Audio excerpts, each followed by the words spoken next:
ነገር ግን የመጨረሻ ጨዋታቸው ላይ በሀዲያ ሆሳዕና መሸነፋቸው የሊጉ መሪ መሆን የሚችሉበትን እድል አሳጥቷቸዋል። ከዛ ተከታተሉናላችሁ።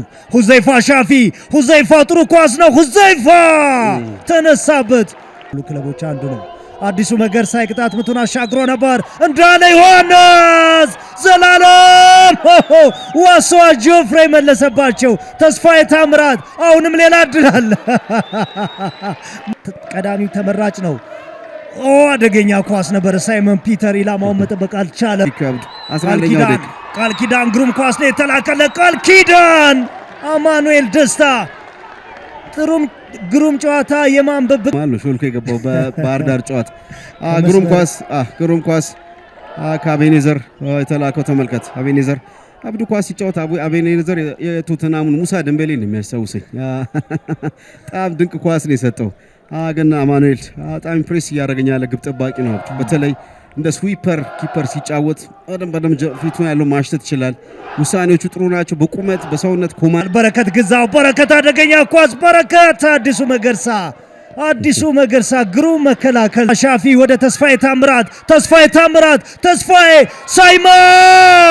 ሳይመን ፒተር ዋሶ ጆፍሬ ራሱን ሰጥቶ ጎል ከመሆን አዳነው። ጥሩ ድል ነበር። አሁንም ቃል ኪዳን ድል አቤኔዘር ዮሐንስ በረከት ግዛው ምን አይነት አጋጣሚ ነው! ጥራት ያለው ድል ማለቴ ነው። ምን አይነት በዳግም አቤኔዘር መሃል ያለው ኮምቢኔሽን ተመልከት። በረከት ከጀርባ በደንብ እዚህ ቦታ ላይ ሁሌ በትክክለኛው ሰዓት ይገኛል። አብዱ አቤኔዘር እርጋታ ከጀርባ ያለውን ጨዋታ ተመለከተበት። ኳሱን የተቆጣጠረበት ኳሊቲ ድንቅ ነው። አብዱ በረከት በጣም አሪፍ ነው። ጸጋዬ ወደኋላ አሚር ሙደሲር ሳይመን ፒተር ተቆጥሯል ጎሉ።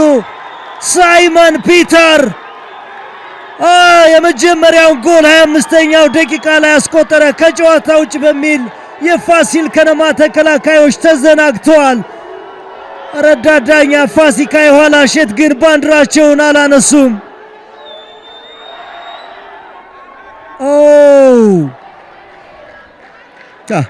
ጎሉ ተቆጥሯል። ግን የፋሲል ተጫዋቾች ጥያቄ አላቸው።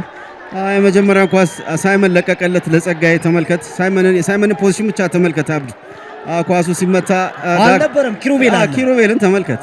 ኪሩቤል በጣም ሌት ነው። አብዱ ሳይመን እንደተመለከተ ቶሎ መውጣት ይገባው ነበር።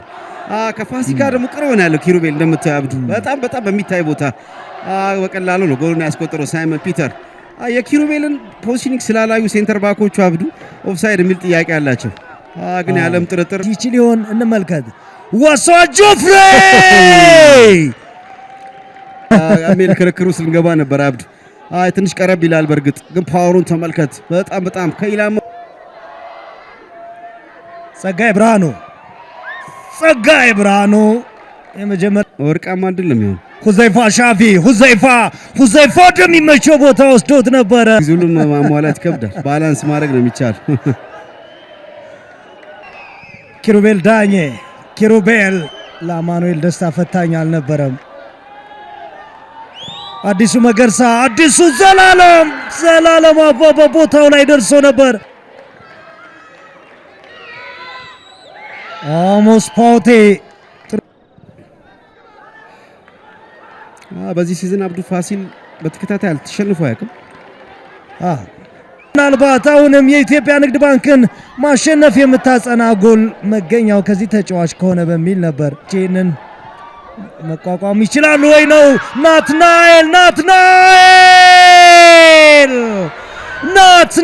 ዳንኤል ምናልባት የቡድኑን ናትናኤል ሁዘይፋ ሻፊ ሁለተኛ ጎል በተከታታይ ሁለተኛ ጨዋታ። አሮጌ አራዳ ወላይታ ሶዶ ብዙ ኮከቦችን እያበረከተ ነው። ተረኛው ኮከብ ደግሞ አዲሱ አራዳ ነኝ ብሎ የመጣው ሁዘይፋ ሻፊ ምናልባት 20ዎቹ ደቂቃዎች ለኢትዮጵያ ንግድ ባንክ ቀላል እንዲሆኑ የሚያስችል ሁለተኛ ጎል አስቆጠረ። ኢልመድን መሐመድ ቡድኑ ምላሽ ባለመስጠቱ ብስጭት ውስጥ ነው። ይህን ጨዋታ ሌላ ጎል ለማስቆጠር በደንብ ጥረት እያደረገ ያለው ፋሲል ንግድ ባንክ ነው። አብዱ አሁን ተመልከት፣ የመጀመሪያውን ኳስ ፋሲሎች ንግድ ባንኮች አሸነፉ። ብሩክ ኳሱን በቀላሉ ሁዘይፋ ነው ኳሱ እንዲደርስ ያደረገው። የመጨረሻው ንክኪ በጣም አስደናቂ ነው። አብዱ ውሳኔዎቹ ሊገኝበት ፖዚሽን ድፍረቱ በጣም አስገራሚ ነው። አብዱ አንድ ጥራት ያለው እድል የተሻለ እድል ያገኘ ይህን ነው። አብዱ ወደ ጎልነት ቀይሮታል። የጎል ለሱ ምን ማለት እንደሆነ ተመልከት።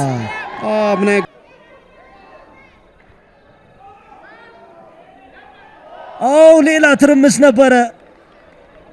ይበልጥ የሚሻገር ኳስ ናትናኤል ዳንኤል ሁዘይፋ ወደ ናትናኤል ነው ወይስ? ጥሩ ድል ነበር። ዋሷ ጆፍሬ ከማዕዘን ምት ወደ ቅርብ ቋሚ የተሻገረውን ኳስ አሁንም በመካከል አደገኛ ኳስ ሁዘይፋ ሻፊ አብዱልአዚዝ ለጃቬር ሙሉ ጃቬር ራሱን የሚያሳይበት ንጹህ ድል ፊት ለፊቱ ነበር። አሳይቷል ከዚህ በፊት አብዱ ለዚህኛው ዓመት ስለማይጠቀሙበት አብዱ ጃቪር ፋሲሎች ከተጠቀሙበት ልክ እንደመቻሉ አብዱልከሪም ወይም ደግሞ እንደ መቀሌው ፍጹም አይነት ኳሊቲ ያለው ሳይመን ፒተር ተስፋዬ ታምራት ናትናኤል ዳንኤል አልፈጠነም ወደ ኳሱ። ፊሊሞን ገብረ ጻዲቅ አንዱ ነው። ያልተጠበቀ አጋጣሚ ነው። ሳምሶን ቺቹ የመጀመሪያ ጎሉን አስቆጠረ። አምስተኛ ጨዋታው ነው። በእርግጥ ፋሲል ከነማ በዚህ የውድድር ዘመን ብዙ ጎል የተቆጠረበት ጨዋታ በኢትዮጵያ ቡና 2-0 ነበር። እነሆ አሁን ወደ 3 አደገ። ንግድ ባንኮች ቶታሊ ዶሚኔት አድርገዋል። አብዱ ዛሬ በጸሎት በሁሉም የሜዳ ክፍል ላይ ፋሲል ላይ ፍጹማዊ ብልጫ ነው የወሰደው። በ245ም ሲቀጥል አብዱ ምንም አይነት የመከላከል ፍላጎት አልነበረውም። ተጨማሪ ጎል ለማስቆጠር የሚጫወት ቡድን ነበር። ሳምሶን ቹቹ ከደቂቃዎች በፊት አብዱ እንደዚህ ቦታ ላይ ጥሩ ኳስ አግኝቶ በግራ እግሩ የመታው ኳስ ታስታውሳለህ? ደካማ ውሳኔ ነበር። አሁን ግን በትክክለኛው ኳሊቲ ነው ጎልን ያስቆጠረው። ኪሩቤል ኳሱን ቀጥታ ወደ ሳምሶን ነው ኳሱን ገጭቶ የሰጠው። አብዱ ምን አይነት ቴክኒክ ነው! አየር ላይ ኳሱ እንደመጣ ጥሩ ንክኪ አብዱ፣ ታይሚንጉ፣ አኪዩሬሲው በጣም አስገራሚ ድንቅ ጎል የተመለከትነው። ለፖይቴ ደግሞ አስቸጋሪ ነው አንጉላ አብዱ። ግብ ጠባቂ በጣም ጥሩ ነው፣ ግን ስትሬች አድርጎ እንኳን ኳሱ ላይ መድረስ አልቻለም። ንግድ ባንክ ዛሬ ኮምፕሬሄንሲቭ በጣም የተሟላ ፐርፎርማንስና ኪሩቤል ዳኜ ወይስ ናትናኤል ወልደ ጊዮርጊስ? ኪሩቤል አማኑኤል ደስታ። በማን ነው ይሄ ጎል የሚመዘገበው? በታምራት ወይስ ግን በዜሮ ከመውጣት ቢያንስ መጽናኛ ጎል ታምራት እያሱ በአዲሱ መለያ የመጀመሪያ ጎሉን አስቆጠረ። የዚህ ጨዋታ አትራፊ ታምራት ነው። 8ኛ ጎል አቤል ያለውና አዲስ ግዴ መቀላቀሉ ብቻ ይመስለኛል። አብዱ ኪሩቤል ቆንጆ ቅጣት ምት ነው። ይህን ሴፍ ስትመለከት አብዱ አማኑኤል ጎሉ አይገባውም። ለአማኑኤል ፐርፎርማንስ ጥሩ ኳስ ነበር ያዳነው። ሪባውንድ ያደረገውን ኳስ በሚገባ ቆንጆ አድርጎ ነው ኳሱን ያጠፈው። በድጋሚ ዋሳዋ ቀሪውን ታምራት ሰርቶታል። ታምራት ጥሩ ድል ነበር ያገኘው፣ በሚገባ ተጠቅሞበታል። ግን በጣም የዘገየ ኳስ። ከዚህ በኋላ ጨዋታው የሚቀጥልም አይመስለኝም። አብዱ ሰዓቱ አልቋል።